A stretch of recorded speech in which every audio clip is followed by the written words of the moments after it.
ಮಹಿಳಾ ಶಕ್ತಿಗೋಷ್ಠಿ ಇದೆ 30ನೇ ತಾರೀಕಿಗೆ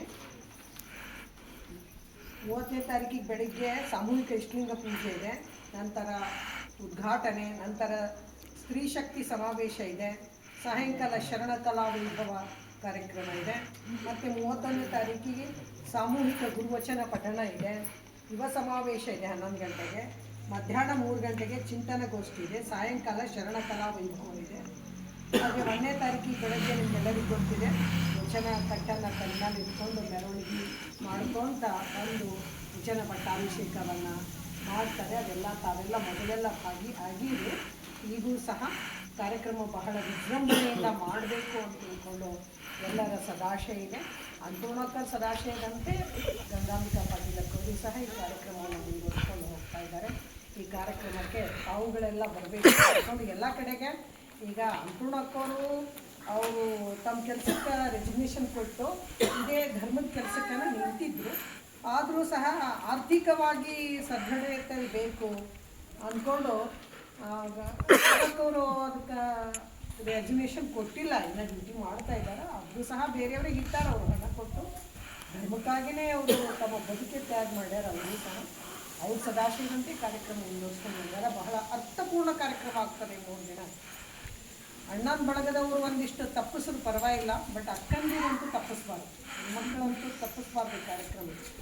ನೀವು ಈಗ ಗೊತ್ತಿದೆ ನಿಮಗೆ ನಮ್ಮ ಸ್ಥಿತಿ ಏನಿತ್ತು. ಮಹಿಳೆಯರಂದರೆ ಮೊದಲೆಲ್ಲ ಮುಟ್ಟು ಬರ್ತದೆ, ಹೊಲೆ ಹೇಳುವಕಿ, ಆಕೆ ಪೂಜೆ ಮಾಡೋಕ್ಕೂ ಆಹಾರ ಹೇಳಿಲ್ಲ, ಏನೂ ಇಲ್ಲ, ಹೀಗೆಲ್ಲ ಆದಿದ್ರು. ಅದ್ರ ವಿರುದ್ಧ 12ನೇ ಶತಮಾನದಾಗ ಸಮಾನತೆಯನ್ನು ಕೊಟ್ಟರು, ಅದ್ರ ವಿರುದ್ಧವಾಗಿಯೇ ಹೋರಾಡಿದ್ರು ಬಸವಾದಿ ಶರಣರು. ಬಸವಣ್ಣವರು ನಮ್ಮ ಸಲುವಾಗನ ರಾಜಮನೆತನವನ್ನು ತೆರೆದೋಗ್ಯಾರ 8ನೇ ವಯಸ್ಸಿಗೆ. ಹೆಣ್ಮಕ್ಳ ಸಲುವಾಗನ ರಾಜಮನೆತನವನ್ನು ವೈಭವವನ್ನು ತೊರೆದು ಹೋದರು. ಬೇಡ, ಈ ಧರ್ಮನೇ ಬೇಡ, ನಮ್ಮ ಅಕ್ಕಗೆ ನೀವು ಜನಿವಾರ ಹಾಕಲ್ಲ, ಹೆತ್ತ ತಾಯಿಗೆ ನೀವು ಜನಿವಾರ ಹಾಕಲ್ಲ ಅಂದರೆ ನಮಗೂ ಜನಿವಾರ ಬೇಡ ಅಂತ ತಿಳ್ಕೊಂಡು ನಯವಾಗಿ ತಿರಸ್ಕರಿಸಿ ನಮಗೋಸ್ಕರ ಹೆಣ್ಮಕ್ಕಳಿಗೋಸ್ಕರ ಅವರು ರಾಜಮನೆತನವನ್ನು ತೊರೆದು ಹೋಗಿದ್ರು. ಅಂಥ ಒಂದು ಅವರು ಇಂದ ವಿಶ್ವದಿಂದ ಎಲ್ಲ ಕಡೆಯಿಂದ ಬಂದಾರ. ಅಫ್ಘಾನಿಸ್ತಾನದಿಂದ ಬಂದರು, ಕಾಶ್ಮೀರದಿಂದ ಬಂದರು, ಶ್ರೀಲಂಕರು, ಎಲ್ಲ ಕಡೆಯಿಂದ ಶರಣರು ರಾಜ್ಯ ಮನೆತನವನ್ನು ತೊರೆದು ಬಂದಾರ. ಅಷ್ಟೊಂದು ಮಾನವೀಯ ಮೌಲ್ಯಗಳು ಈ ವಚನ ಸಾಹಿತ್ಯದಲ್ಲಿವೆ. ಅವುಗಳನ್ನು ತಿಳ್ಕೊಂಡು ಎಲ್ಲರ ಮನೆಯಲ್ಲಿ ಸಮಸ್ಯೆಗಳಿರ್ತವೆ, ಸಮಸ್ಯೆಗಳ ರೂಪ ಬೇರೆ ಬೇರೆ ಇರ್ತದೆ ಅಷ್ಟೇ. ಯಾರ ಮನೆಯಲ್ಲಿ ಯಾವ ಸಮಸ್ಯೆ ಇರ್ತದೆ, ಯಾರ ಮನೆಯಲ್ಲಿ ಯಾವ ಸಮಸ್ಯೆ ಇರ್ತದೆ, ಸಮಸ್ಯೆಗಳ ಮಧ್ಯದಲ್ಲೂ ಸಹ ಯಾರಿಗೆ ಯಾವ್ದು ಕೊರತೆ ಇರ್ತದೆ, ಯಾರಿಗೆ ಯಾವ್ದು ಕೊರತೆ ಇರ್ತದೆ, ಅವುಗಳ ನಡುವೆಯೂ ಸಹ ನಿಮ್ಗೇನು ಅನ್ನಿಸ್ತದೆ, ಅವ್ರ ಮನೆಗೆ ಭಾಳ ರೊಕ್ಕದ, ಅವ್ರಿಗೇನು ಚಿಂತಿದೆ, ಅವ್ರಿಗೇನು ಕುದಿದ ಅನ್ನಿಸ್ತದೆ. ಬಟ್ ಒಳಗೆ ಹೋಗಿ ನೋಡಿದರೆ ಅವ್ರ ಬಳಿ ಅನೇಕ ಬಹಳ ಸಮಸ್ಯೆಗಳೇ ಇರ್ತಾವೆ. ವಿಶ್ವಗುರು ಬಸವಣ್ಣನವರಿಗೆ, ವೈರಾಗ್ಯನಿಧಿ ಅಕ್ಕ ಮಹಾದೇವಿಯವರಿಗೆ, ವೈರಾಗ್ಯನಿಧಿ ಅಕ್ಕ ಮಹಾದೇವಿಯವರಿಗೆ ಇದೇ ತಿಂಗಳ 30, 31 ಹಾಗೂ ಫೆಬ್ರವರಿ 1ರಂದು ನಡೆಯುವ ವಚನ ವಿಜಯೋತ್ಸವಕ್ಕೆ, ವಚನ ವಿಜಯೋತ್ಸವಕ್ಕೆ, ವಿಶ್ವಮಾನ್ಯ ಬೀದರ್ ವಚನ ವಿಜಯೋತ್ಸವಕ್ಕೆ, ವಿಶ್ವಮಾನ್ಯ ಬೀದರ್ ವಚನ ವಿಜಯೋತ್ಸವಕ್ಕೆ ನಮ್ಮ ನಡೆ, ನಮ್ಮ ನಡೆ, ತಾವು ಬನ್ನಿ ತಮ್ಮವರನ್ನು ಕರೆತನ್ನಿ, ತಾವು ಬನ್ನಿ ತಮ್ಮವರನ್ನು ಕರೆತನ್ನಿ. ವಿಶ್ವಗುರು ಬಸವಣ್ಣನವರಿಗೆ ವಚನ ವಿಜಯೋತ್ಸವಕ್ಕೆ, ವಚನ ವಿಜಯೋತ್ಸವಕ್ಕೆ ನಮ್ಮ ನಡೆ, ನಮ್ಮ ನಡೆ, ನಮ್ಮ ನಡೆ.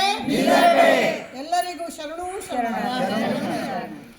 ಅವರು ಆ ಕಡೆ ಇದ್ರಾಗ ಅಯೋಧ್ಯದಾಗ ಹೇಳಿಗತ್ತಾರ. ಅವರು ರಾಮಧ್ವಜದ ಟೈಮಿಗೆ ಹೇಳ್ತಾರೆ, ಪ್ರಜಾಪ್ರಭುತ್ವವನ್ನು ಕೊಟ್ಟವರು, ಸಮಾನತೆ ತತ್ವ ಕೊಟ್ಟವರು ಕರ್ನಾಟಕದ ಬೀದರ ಜಿಲ್ಲೆಯ ಬಸವಾದಿ ಶರಣರು ಅಂತ ಘನವೆತ್ತ ನಮ್ಮ ಸರ್ಕಾರದ ಪ್ರಧಾನಿನೇ ಈ ವಿಚಾರಗಳನ್ನು ಹಂಚ್ಕೊಳ್ತಾ ಇದ್ದಾರೆ. ಅಂದರೆ ಇದು ಎಷ್ಟು ವಿಶ್ವಮಾನ್ಯತೆಯನ್ನು ಪಡೆದುಕೊಂಡಿರ್ತಕ್ಕಂಥ ತತ್ವ ಇದಾಗಿದೆ. ಅದಕ್ಕಾಗಿ ನಾವುಗಳೆಲ್ಲ ನಮ್ದು ಏನಿದೆ ಜೀವಾಳ ಏನಿದೆ, ಶರಣ ತತ್ವದ ಲಿಂಗಾಯತ ಧರ್ಮದ ಜೀವಾಳ ಅಂದ್ರೆ ಪ್ರಾಣ ಏನದ ಪ್ರಮುಖ ತತ್ವ ಏನಂದ್ರೆ ಇಷ್ಟಲಿಂಗ ಪೂಜೆ, ಕಾಯಕ, ದಾಸೋಹ. ಕಾಯಕ ಮಾಡಬೇಕು, ದಾಸೋಹ ಮಾಡಬೇಕು, ನಿಜವರಿಗೆ ತಿಳಿಬೇಕು, ಮತ್ತು ಇಡೀ ಬ್ರಹ್ಮಾಂಡದ ಕುರುಹುವಾಗಿರ್ತಕ್ಕಂಥ ಇಷ್ಟಲಿಂಗ ಎಲ್ಲ ದೇವರಿಗೆ ಎಲ್ಲರಿಗೆ ಪೂಜೆ ಮಾಡಿ